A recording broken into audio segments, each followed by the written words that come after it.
Grace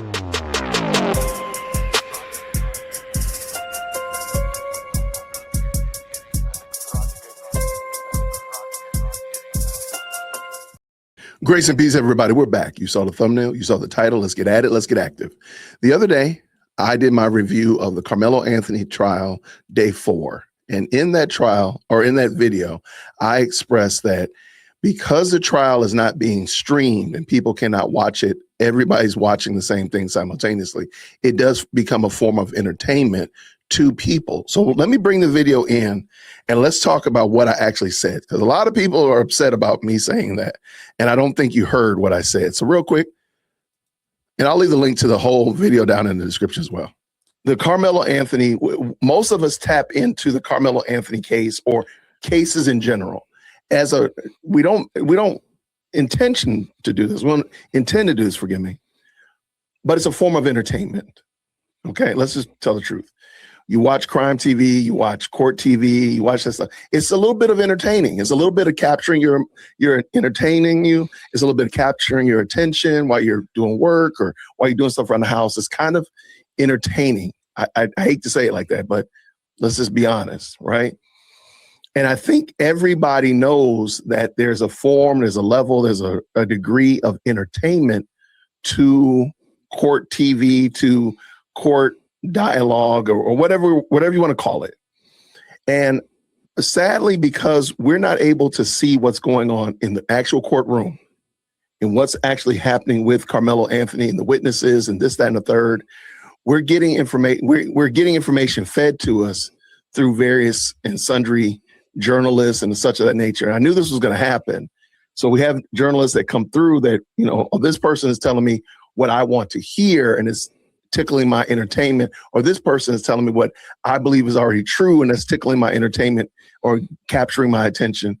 But a lot of this, I hate to say it, is not real. I don't think it's good.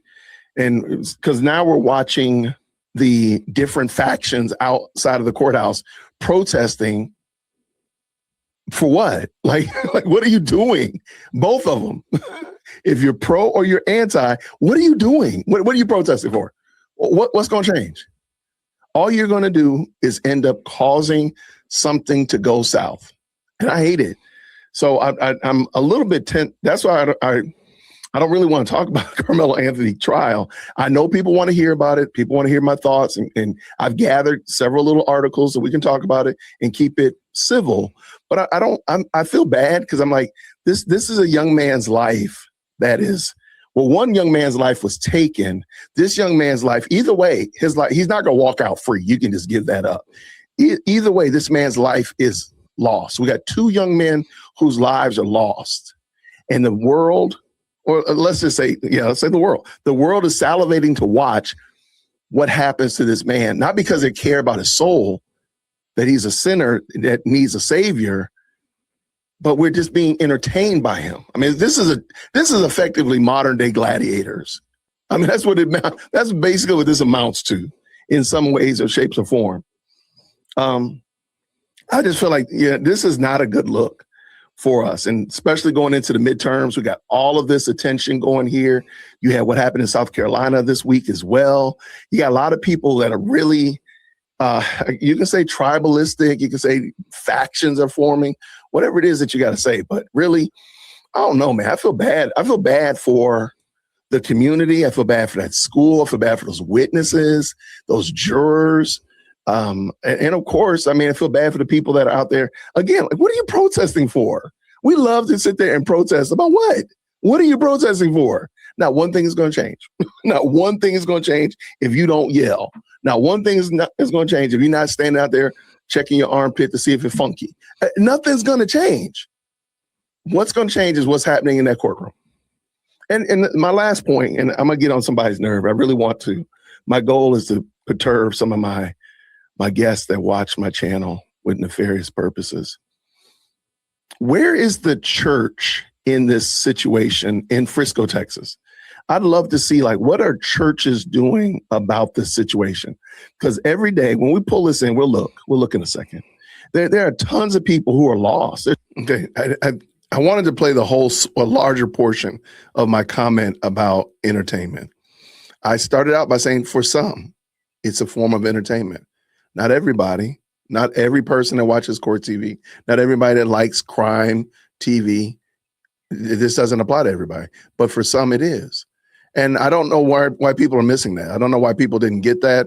I don't know. I don't know what happened, because I clearly said it, that it's entertainment. But even worse than that, there's a level of, because we're not getting everybody's getting the same observation at the same time, we become a little bit like, hey, this is my person, or this is my reporter, or this is the person I go to get the information from. And it does become this person has captured your attention, tickling your ears, or entertaining you.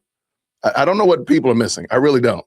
But I had a lot of people in my comment section really offended because I said it was entertaining. I did not say that it was truly entertaining. I didn't make it. I don't think I said that. If I did, let me know where I said that. I would love to know where I said it's, akin to a slapstick comedy or a rom-com or anything else of that nature. I didn't say that. I literally am saying that this is sad to watch. These young men's lives are lost. Their lives have been destroyed. And really, truly, their families have been destroyed because of this, because of one action, one person's inability to control their emotions and their impulses has destroyed 2 families, countless people, and the community around them. Like, that's pretty wild work, man. That's pretty wild. But that's what I said. And I don't understand what was missing. So if you think that I misunderstood, or maybe you still think that I said entertaining in a hearty, har way or whatnot, let me know. Comment down below what you understood me to have said, or you believe that I'm out of pocket for what I said. Let me know. I'd love to hear it and better understand, because maybe I didn't pronounce it correctly. Maybe I didn't say it clearly. Maybe I didn't get my ideas out in a clear, concise way. And I want to make sure I fix that. But let me know what I said that was inappropriate. That's what I want to hear. So let me know down below. I really appreciate y'all. Until next time, everybody, grace and peace. Thank you so much for tuning in to another episode of the JWhit Podcast. If you enjoyed today's show, please do me a favor and hit me up with that 3-piece special. Like the video, subscribe, and of course, share it with somebody who would also enjoy this type of content. And make sure you leave a comment, because I do pin the best comments to the top. So thank you so much for tuning in today. And until next time, everybody, grace and peace.